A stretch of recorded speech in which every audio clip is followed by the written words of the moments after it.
All right, welcome all. My name is Natalie Smirkanich. This is What Do Employers Look For in a Candidate? So first and foremost, I'll just say I work at the Career Development Center here at Cal State Long Beach. I am the Employer Recruitment and Programs Coordinator. So I work directly with employers who come to campus interested in hiring you, and I host our information sessions. So if you ever got an email that says, come see an employer spotlight with Long Beach Public Service Corps or Changist or Paralelos Ninos. Those are the ones that are going on this week. Those are emails from me, letting you know that these are employers who want to hire you. So I'm going to be going over some fun stuff today to give you insight into looking for jobs. So today, we're going to talk, I'm going to give you data directly from employers that we collected as part of, our outcomes for how we are trying to serve you best. We're going to look at focus areas for you when you're applying for jobs. I'll go over some resources for you as well as go answer any questions. I will say I'm a pretty informal presenter. If you have any questions, feel free to throw them in the chat. I will either go over them. If I know they're in my presentation, I'll skip them, but I'll go over them in the presentation. And if not, I'll stop and answer anything that you got for me. So yeah, I'm looking forward to spending this next hour with you. I want to do a housekeeping item, which is that if you are here for a class assignment, please, you have to take handwritten notes of the presentation. And then you send a picture of those notes with today's dates to cdc.events@csulb.edu. Put in the subject line class assignment and include your name, class instructor in the email. So I'll leave this up for just a minute in case any of you are here for a class assignment. And I'll thank you for being at this workshop. I'm hoping that you're going to get a lot out of it as you go to apply for jobs and that kind of stuff. So I have a little bit of background, just in case anybody's jotting this down. I've worked at the university for 4 years in this role at the Career Development Center. And our Career Development Center does a ton of really wonderful services for you guys, whether it's one-on-one counseling appointments, those information sessions, campus interviews, and then we also put on the big job fairs that you see. This is one of many workshops. We're coming to the end of the semester. So if you are looking at the calendar right now and you're like, oh, there's not very many left, that's just because we are coming to the end of the semester. What is it? Next week is finals and then it's commencement. So we do have a summer schedule and that's being finalized, but we have a summer workshop calendar. Our office is open the whole entire summer. So please make sure to come by. We will all be here. All right, so first we're going to go into the data directly from the employers. One of the coolest parts of working in my role is that I not only just work with students, but I also have a chance to work with employers. And I talk a lot with employers, a lot of anecdotes, but we pulled concrete data from them as well as part of our job fair surveys, our information session surveys, campus interviews, and we asked them about what they want in a candidate. So this comes from our annual employer survey, about 86 employers, and this is who is represented in this data. So primarily it's from education, other, which very often employers will mark other simply because they're a combination of these two, whether it's that they're in, I'm trying to think of what's a good example. There's maybe somebody who's like does fashion merchandising, but it also is like business. So they have multiple industries, so they often put other, but we have a lot of industries represented in this data. So just want to give you that background before we jump in and see what the employer said. So we asked them, what are the top 3 areas your organization considers when evaluating potential college hires? And you can see here, overwhelmingly, they look to the interview as well as the application. And what's included in that application is resume, cover letter, portfolio, and/or any assessments that they have you fill out. So those were the top 2. They also see work experience as one of the top contenders, but I'm actually going to touch on work experience, interview, and application, but we're really going to focus on application and interview for what employers want. and how to get that experience and how to get those interviews, the interview skills, and how to really shape up your application. So the other big question we ask our employers is, what 3 competencies do you want in a candidate? And the top 3 were professionalism, communication, and critical thinking. Teamwork can be reflected in your resume, but I'm going to focus today on professionalism, communications, and critical thinking, because those feel like very lofty competencies. And so you're probably wondering, like, well, how do I show that? How do I make that happen? And one of the biggest things for professionalism that we'll talk about is the way you present yourself. And I'm going to get into the nitty gritties of what that means, because honestly, we hear from employers that post-COVID, they are seeing a lack of professionalism with students, as well as a lack of clear communication. And sometimes the lack of communication can lead to unprofessionalism. So let's talk more about professionalism. What does professionalism mean? I think post-COVID, that looks different. I also think that professionalism is evolving. I think it's evolving and changing in really good ways, that it's not so gendered, it's not so black and white. But because it's not black and white, it can be tricky to talk about. So I'm going to do my best here. So first, part of professionalism. So most of the time, the first way we're interacting with people is via email. And so what does email etiquette look like? And I will say, like, email etiquette should extend to really anyone. Like, get into the habit of sending a structured professional email to anyone. So if any of you are reaching out to me after this presentation, whether it's because you need me to sign a form or you have another question about the presentation, practice your email etiquette on me. You always want to use an email title, a greeting, and a sign off. That is the classic 3-part to a professional email. So in the email title, it could be, we'll take this example of, you're going to email me after this presentation. It can be post-presentation connection. That can be the email title. You would say, hello, Natalie. I'm interested in learning more about your cover letter examples. Would you mind sending me one? Thank you so much. Best, Leslie. So you want to have that email title, greeting, and sign off. And if any of you are listening to this and you're like, duh, great. That means that you're already doing these things. But we do feel that we need to say them because I also see that some of these things are not happening. So be sure to remove sent from iPhone at the end of the message. It can be very unprofessional because people know that they're like, you're on your phone. Yeah, Deandra, you have your hand up? Go ahead, you can unmute. Yeah, hi Natalie. So when you say title, are you referring to like the subject or is that something like completely different? No, I'm talking about subject. Yep, same Oh, okay. thing. Yeah, no, great question. Yes. So subject line. Email title. That's I guess I was just informally calling an email title, but yeah, your subject line. Remove that sent from iPhone. People can tell that you're anywhere sending it. If you take it away, people don't assume you're in the bathroom when you're sending that email. So that's what I recommend. Follow up. Send a quick thank you email after an interview. Just, it does not have to be overly complicated. You can just say, hi, thank you so much for your time, taking the time to interview me. I welcome the opportunity to work with your company. Please let me know if you need any additional information. Best, Natalie. You kind of, as you get as you grow in your career, you'll come up with your favorite sign off. Mine is best, comma, Natalie.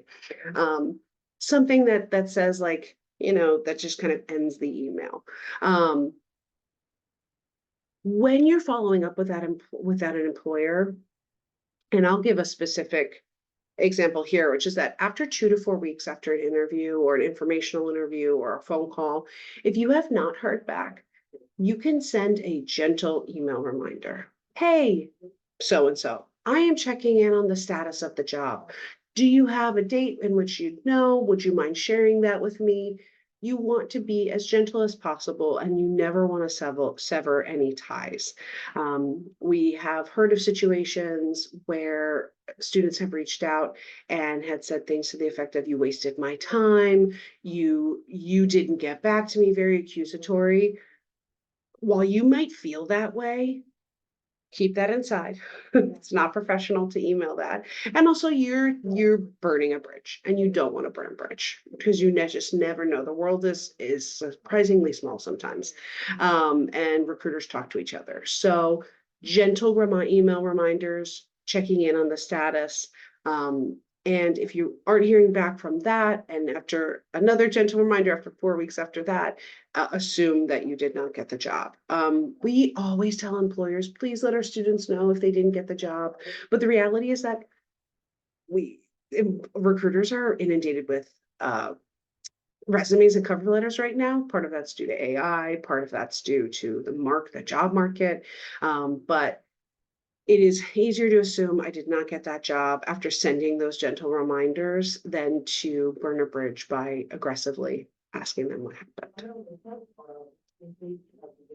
Dress code. This is another thing I feel like we're just like not talking about, so I'm going to talk about it. Clean and polished. That is what I always say. You want to shower, make sure your hair is dry and styled, whatever that means for what your appearance is. Make sure your nails are clean and cut. We see sometimes that sometimes can indicate like a lack of cleanliness. So just make sure that your appearance is clean and polished. Professional attire for interviews. Now, if this requires some background work on your end to look into the company and kind of figure out what their culture is. For example, I was talking to the recruiters from Target this past semester, and I said, what are your expectations for dress code every day? And they're like, oh, they're going to be on their feet. They're going to have to wear sneakers every single day. But for an interview, they need to be in professional attire. So blazers, blouses, nice slacks, pants, clean and polished shoes. Once again, the big overwhelming thing here is clean and polished. I am all about having style. So I love wearing fun printed shirts. I love wearing jewelry. I have no jewelry on right now because I was on my computer, but I love wearing jewelry. I like wearing fun shoes that are professional. So this does not mean you don't get to use your personality. It just needs to be clean and polished. And good thing to just keep in mind that like you might dress up more for your interview than what you would for your job day to day. But you don't want to have any barriers to them hiring you. You don't want them to come back and say, oh, we're going to go with another candidate because they presented more clean and polished. You want to take any excuses out for why they're not going to hire you. And then last, personal etiquette. So do your research. Research the company before arriving, looking at their mission and their culture. Bonus points if you can memorize. Sometimes they have like 5 mission words. Integrity, creativity. If you can memorize those words and bring them into the interview and find a way to drop those in, extra bonus points. But I always research the company before I arrive.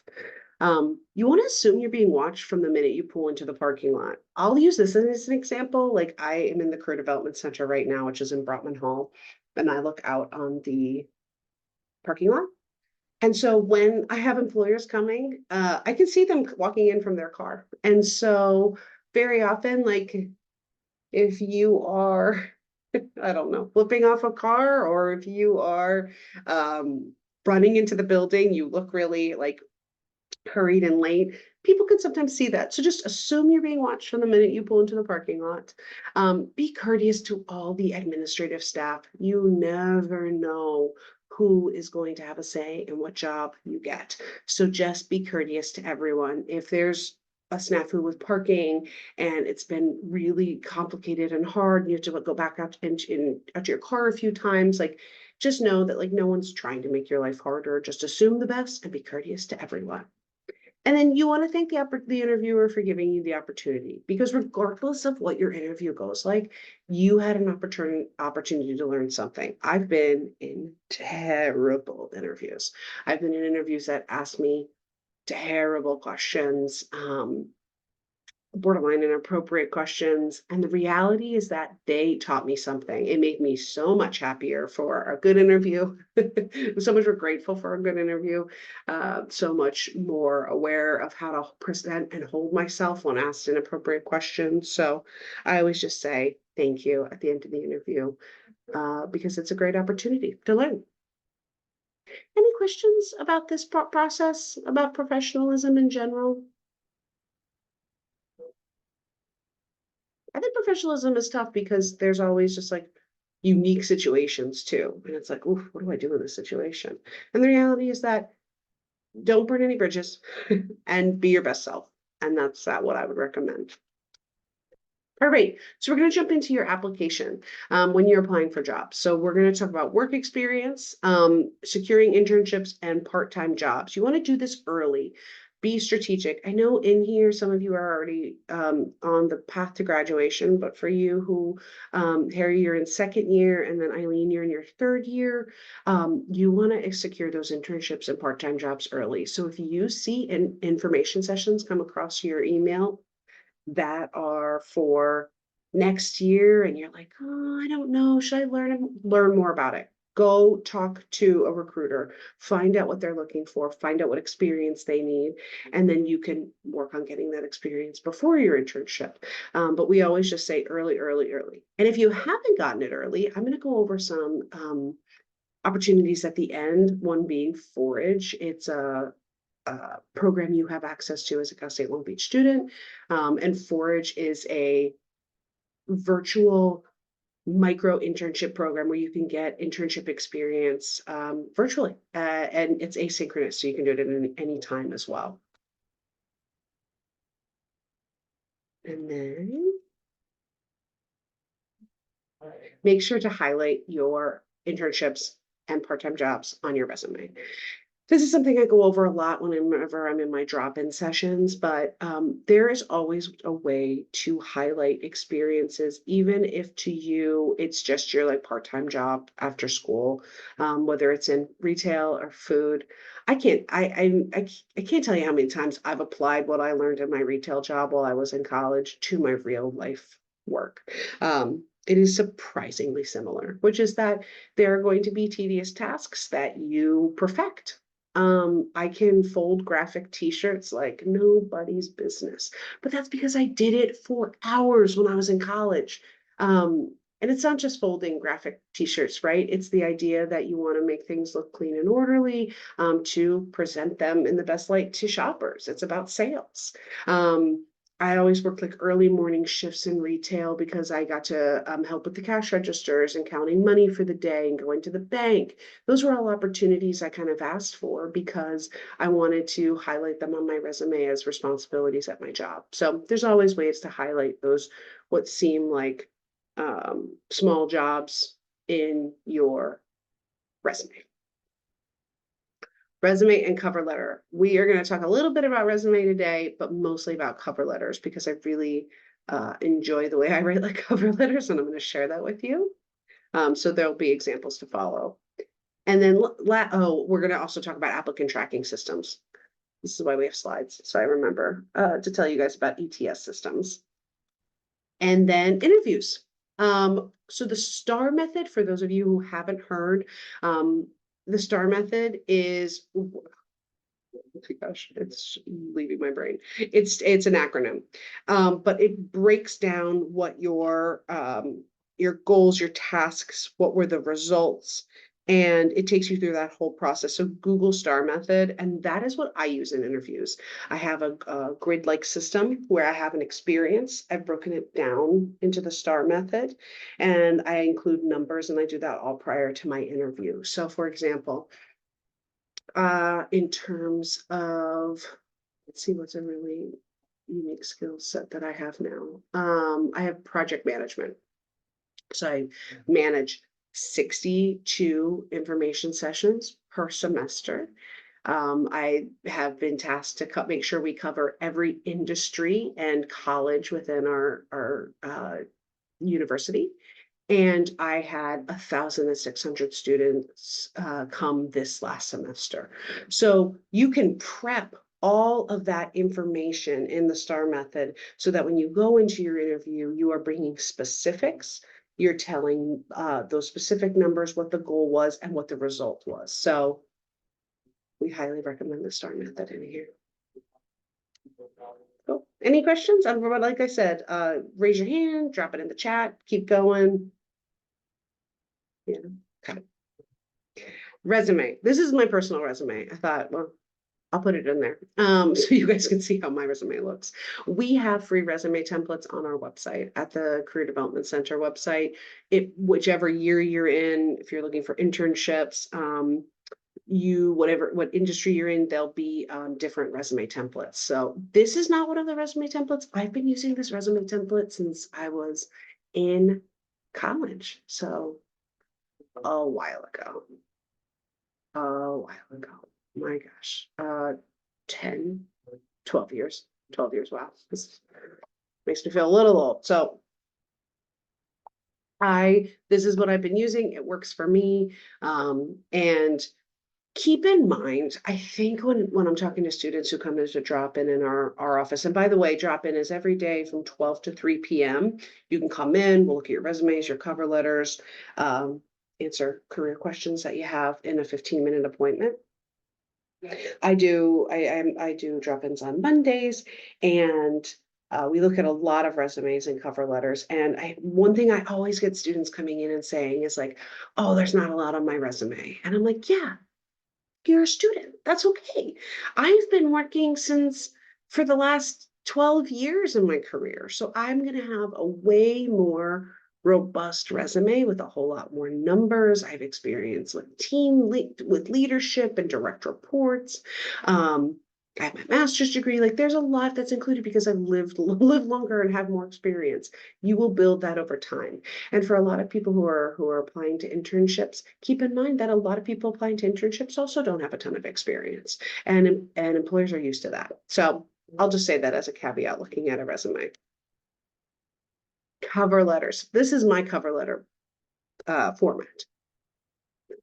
Mine's a little bit different, and I'll break it down as we go, but I have a bullet point format to my cover letter. I have been on 20 hiring panels at this point, where I am hiring people within a panel, and then I've also just hired people without a panel and on my own. The whole point of a cover letter is you're making their job as easy as possible. They put the job description online, and now they're looking at resumes, and they want to be like, do you have the exact experience that we need? So what I recommend is setting your cover letter up like this. I'm going to go into that in just a second. I'm going to talk about applicant tracking systems for just a hot second. For any of you who have not heard of them, they're called ATS, applicant tracking systems. What it means is that when there's a job description online with specific words, provides efficient and professional administrative support, plans and schedules meetings. There are systems that companies have that take their job postings and will filter your resumes. And if your resumes do not have enough of the words featured in the job posting, you will be disqualified and not make it to the next round for an interview. That is why it is so important to tailor your resume for the position that you are applying to. Now, there will be a lot of overlap. Let's say you do want to be an administrative assistant. You want to apply for a lot of administrative assistant duties. For the most part, administrative assistant job postings are going to be the same, and you're going to use similar language. But the more you can tailor it to this specific job, the better chance you have getting through the applicant tracking systems. So maybe some of you have heard about this before, but there is for most employers who are handling a high volume of hires, there's applicant tracking systems. Now, I manage our CareerLink job postings, which we'll be talking more about CareerLink at the very end as a resource. But we get a certain amount of employers who only hire from Cal State Long Beach, and they only put the job up on our website. on CareerLink. But most of those companies do not use applicant tracking systems. They do want you to still tailor your resume, but those jobs you have a better chance at getting because they're not going to Indeed or LinkedIn. They're only hiring from our university. So it is really important to check out CareerLink. Those are exclusive jobs to Cal State Long Beach students. You benefit from having them be exclusive. The employer benefits from you knowing that they're exclusive, and that they only are being promoted at this university. And you'd be surprised by how little people, students apply to those. So I would really, really recommend CareerLink, and we can, I'll show you that at the end. Okay, sorry this was out of order. We're going to go right into cover letters. So how many of you, let me see, I'm going to go over cover letters, and let's do something. I'm going to go over cover letters in detail, but then I'm also going to show you some other resources. We are at 2:30 right now. By show of hands or in the chat, how many of you want me to go like really thoroughly through a cover letter?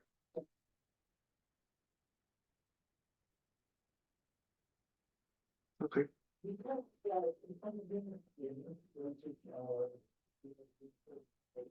Okay. Fantastic. All right, cool. Yep, I'm seeing some claps and hands up. Great, we'll do it. We're gonna do it then. We're gonna go into main components of a cover letter. So as I was explaining before, you want to make it as easy as possible for them to hire you. So what I do is I will go into a job posting. I will take out bullet points that are directly from the job posting. I will copy and paste the qualifications from the job description in here. And then I will explain exactly how I have that experience. And I will bold and italicize any exact language from the position description to make sure that they know you are perfect for the job. You want to be descriptive, tell a story, make sure you use numbers, use those buzzwords from your resume. Make sure that you are saying how you actively worked to identify, build, developed, and maintained relationships. Hype it up a little. I think we're all used to kind of being reserved about our experience. This is where you're going to get to tell them a story about how you are perfect for this job. The other thing that I will say here is that this is the hardest part because it requires critical thinking, and it requires you to be like, do I have what they're looking for in this job? How do I have that experience? Or if I don't have that exact experience, what do I have that could translate? And so that's where you get to think about those soft skills, those transferable skills. This is why it is fabulous to come in for drop-in, and get some insight from our career peer advisors for how to strengthen your cover letter. I see a hand raised. Leslie, do you have a question, or you just are like, yes, cover letter? No. Okay. If people do have questions, feel free to ask as well. You can unmute at any time. So yes, I would choose the 4 strongest parts of the job description and use those in use those in your cover letter and build kind of out. This is just the main components, right? You have your header, your employer information. I recently looked at a cover letter and was really confused because the student had like tracked down their mailing address and put it at the top. I think that's a bit outdated. The reason for it was that you used to mail your cover letters to the employer, but now they're all being sent via email. So all you have to put is like hiring manager for this position. Or for any reason you know the person hiring, you met them at a job fair, you met them in an info session, feel free to like, instead of to whom it concerns, put like, dear Mrs. Mercanich, and then jump right in. Really fill out those bullet points. I think one of the other things I was going to say about how it's hard to write a cover letter, but it's worthwhile, is that if candidates want, or if employers want candidates to have critical thinking skills, this is a wonderful way to demonstrate it. And this is only going to help you prep for the interview, because once you have a well-written cover letter, when you go into the interview, all of a sudden it becomes, oh, well, here are 4 different experiences I can talk about. So I do also a short conclusion where I basically wrap it up. I tell them my current job, my master's degree, and I have these, XY special skills. I will best serve you in that way. I want to contribute to your goal. I sometimes put that little bit of like if I know their mission, I'll put a little bit of the mission statement in the conclusion paragraph, and then I'll sign it off. I love writing cover letters. I know that probably makes me an absolute freak, but I do love writing cover letters. I think that for me, it's a time I get to sit down, think critically, and um, set myself up to succeed during the interview. It's worthwhile to do a nice cover letter. So yeah, we'll breeze through this, but in the introduction, you can also add in how you learned about the opening, only if it's a reference. So if somebody referred you at the job fair, add that in to the introduction. And then you can also add in here your cultural fit. You can show off that you looked up their mission, their vision, their projects, the news of the company. If they have a newsletter, make sure you're reading the newsletter, and you can connect their values and missions with your experience. And this is also a really good process. I've written cover letters and been like, I don't want this job. I've also written cover letters and been like, oh, I'm not the right fit for this job. And that's okay too. What a cool way to figure that out is by sitting down and realizing I don't have what they want and they don't have what I want. Then you move on to the next job. I think we very much focus on I need a job, and act from that place of desperation. And don't get me wrong, I've been there. But there's also a part of you that while you're writing your cover letter should probably get excited. I wrote a cover letter once for a company. This is many years ago.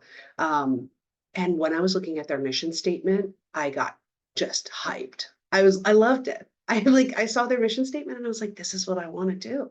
And it was a 5-part mission statement. So I actually took the 5 parts of the mission statement and made it into my cover letter bullet points. And then for every bullet point, I told them how my experience fit in with their mission. It was a really great cover letter. I did get an interview. Actually interviewed 4 times with that consulting company. And then I didn't get it, but that's okay. It all works out for a reason. Yeah, it all works out for a reason. All right, so jumping into the body, I already talked a little bit about this, but you want to identify the strongest 3 to 4 qualifications that you have within that job posting. You create the bullet points, use those exact language. That'll help you get through the ATS system if they have one. And then within that bullet point, you want to share your related experience. And always add data if you can.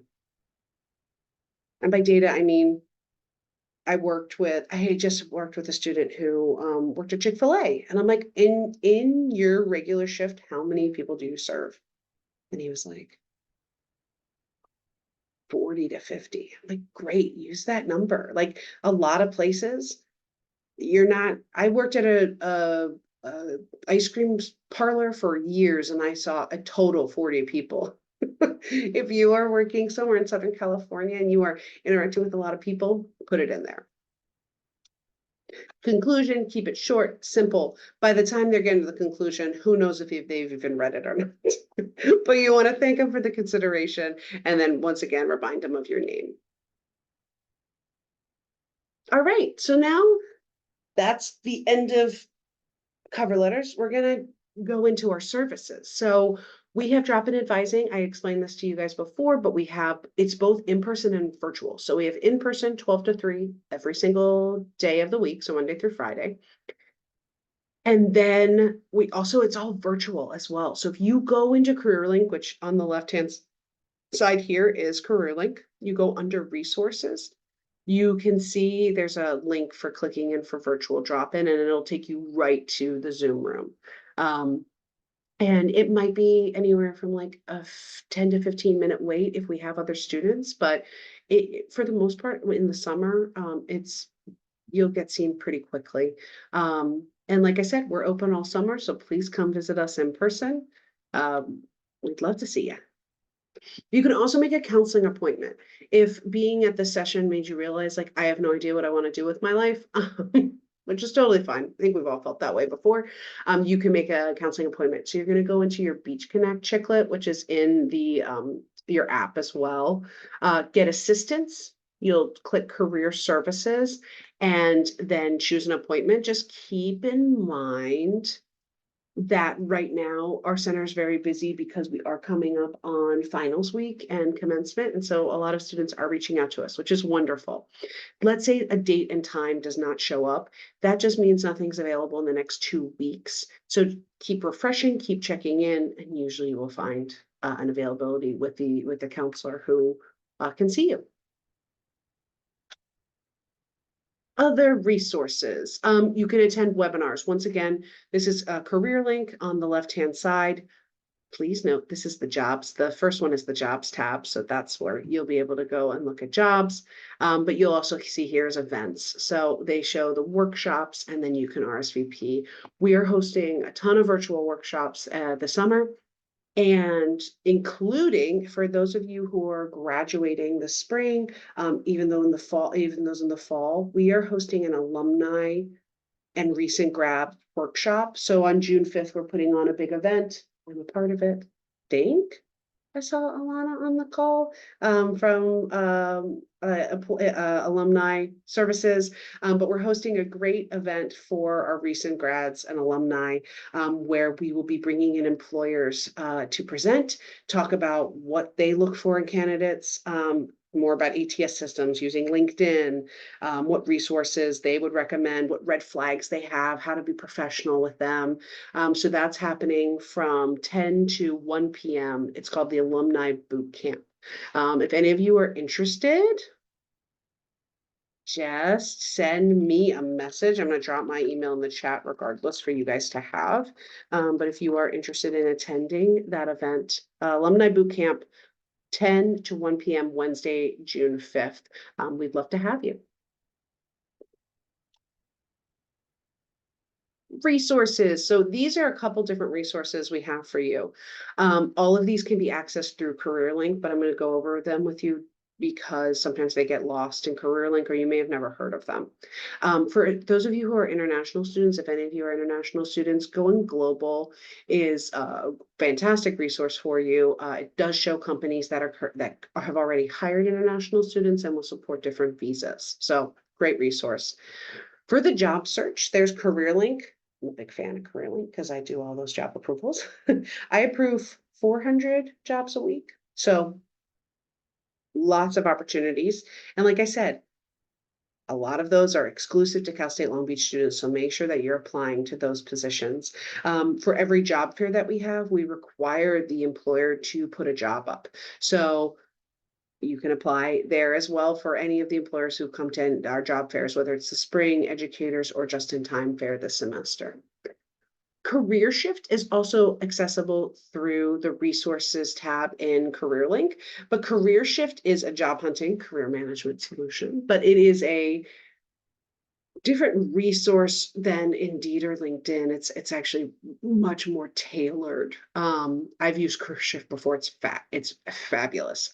Really, really great underutilized resource. And both Career Shift and CareerLink, you can filter. I highly recommend CareerLink, but only if you filter for full-time, part-time opportunities. You can even filter by your college. Every job that comes through CareerLink, myself or my student assistant tags it for a college. And we know those majors like the back of our hands. So that's a way, if you look at CareerLink and you feel overwhelmed, make sure that you're filtering by college. Experience. So I know I talked about, employers want people with experience.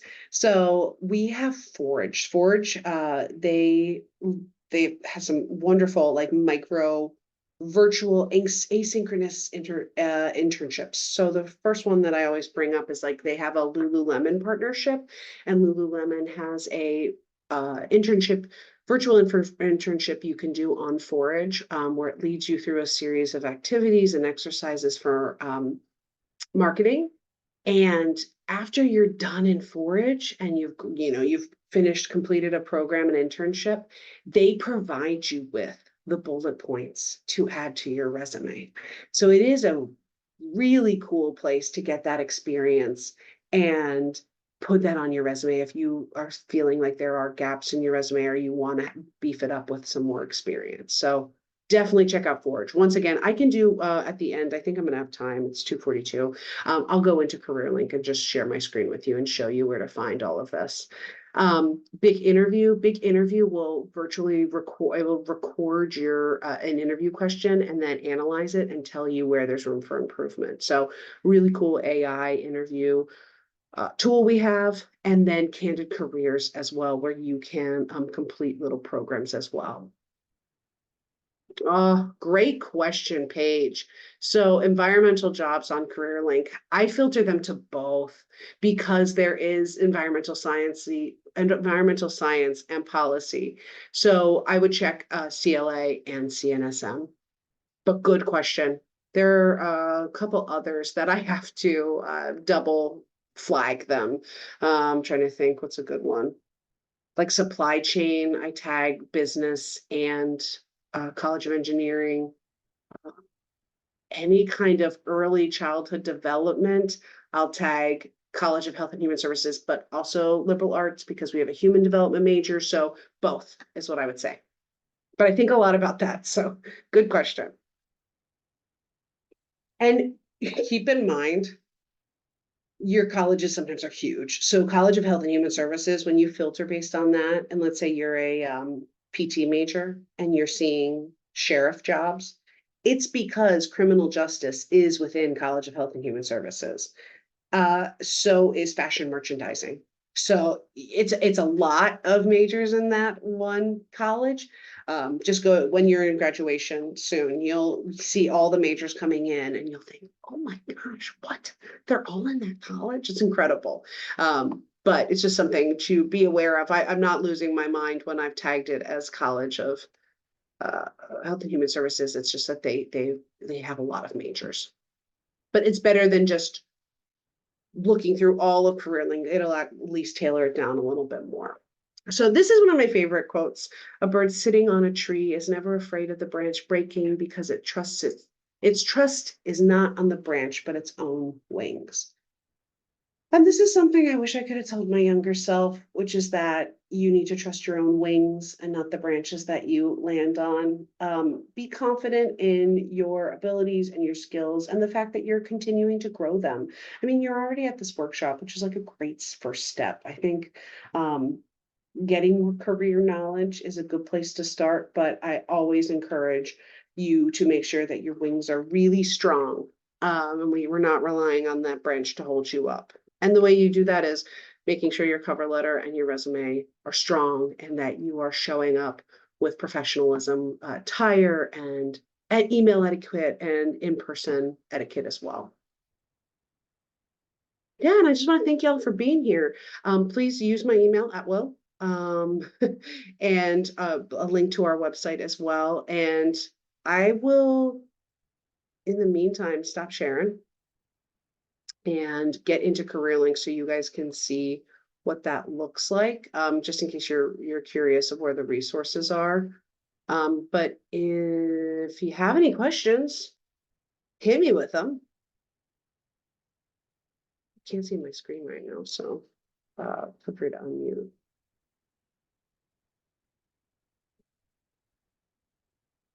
You know, some people are like, oh, I could talk to a wall. I'm like, you don't need to. All you need to do is host a Zoom session, a workshop, and people would.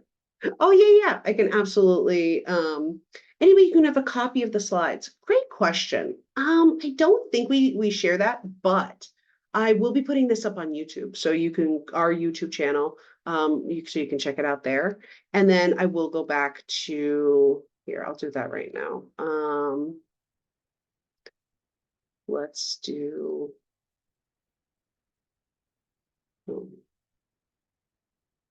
Give me 1 second.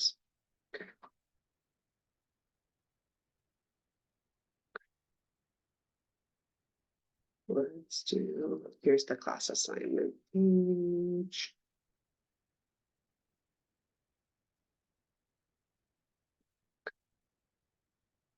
Class assignment. So yeah, you have to take handwritten notes from today's presentation and then send a picture of your notes with today's date. So go ahead and take a screenshot of that or a photo. Take screenshots anymore? I do.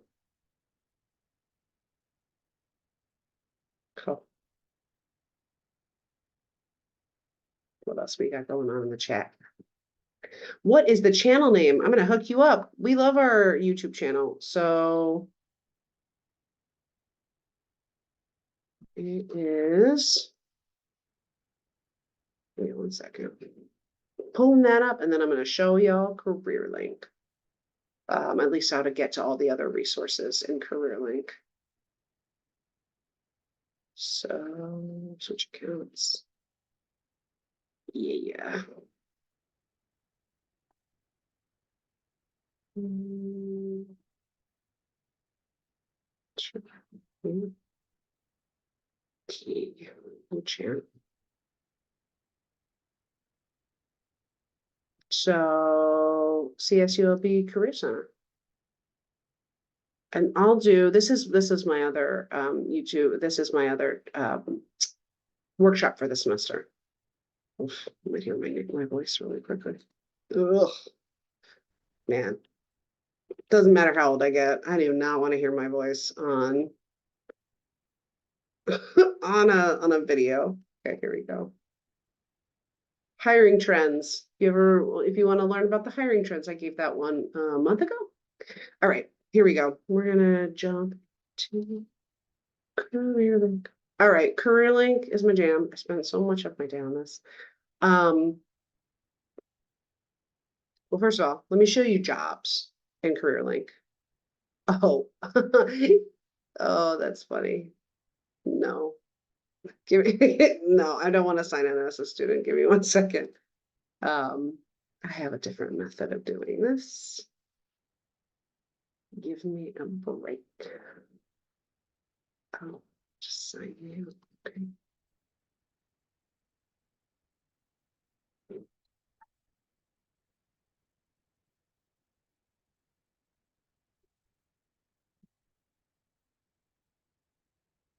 We're just gonna use it in my, you guys can all know I am. I have a Gmail account, great. So here we go. I am in CareerLink. Actually can't open this as a simple window. All right, so let's do for jobs. I'm gonna show you how to filter for college. More filters, and then do it by college. Don't get more specific than college. Like Paige, if you're going in here, just do CLA and do CNSM. Do both of these. We do job approvals every single day. So they're all new. But if it's a job in California, we are required by law to list it with the salary as well, just so you know. So you can go through here and then you can remote and on-site. I feel like they're not great at listing that. But if you want full-time work versus part-time, and then if any of you are LAPE students, that's the only reason why you would do experiential learning. If you don't know what LAPE is, then don't worry about it. Okay, so resources, you're going to scroll to the bottom. Here is everything. We got Going Global, Big Interview, Forage, Career Shift, Beach Nexus. Beach Nexus is wonderful. It's an exclusive mentoring and professional network. So it's alumni and students who are on here. So if you are looking for a mentor, it's a wonderful program. So make sure you to check in with Beach Nexus. Candid Careers down here. Yeah. ONET is interesting. I usually go over this in my other presentation, but it shows occupational information. So if you want to know how much somebody gets paid in their job, typically like an average salary, or what the education is necessary to get into a specific profession, ONET is great. It's the ugliest website, but it is really helpful in terms of getting information from. You'll just here, I'll click on it. You'll be like, oh, that's what she means by ugly. It looks like it was designed in 2010, but it's been updated. I mean, it's very updated. So really great information in here as well. And then this is what I was talking about with drop in. So if you want to drop in from 12 to 3, like there's 8 minutes left of it. If I clicked this, it would drop me into the Zoom link. And then we also have drop in from 12 to 6:30 on Tuesdays. Forgot Tuesdays are later. Cool. Well, I want to thank you all for being here. I'm going to hang around for 8 minutes if anybody has other questions, but thank you for coming. This will be up on our YouTube channel within the next 48 hours. We need to download it, generate captions, all of that fun stuff. So yeah, if you yes, feel free to stick around, and if not, jump on off. Thank you guys so much for being here today, and congratulations for those of you who are graduating either spring or fall. Really excited and happy for you. Yeah, thank you.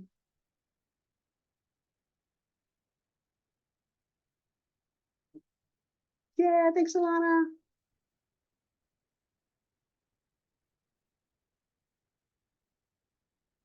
Fantastic. Emily, you good? Do you need anything else? I'm gonna go ahead and shut it down. Okay, cool. Have a great day.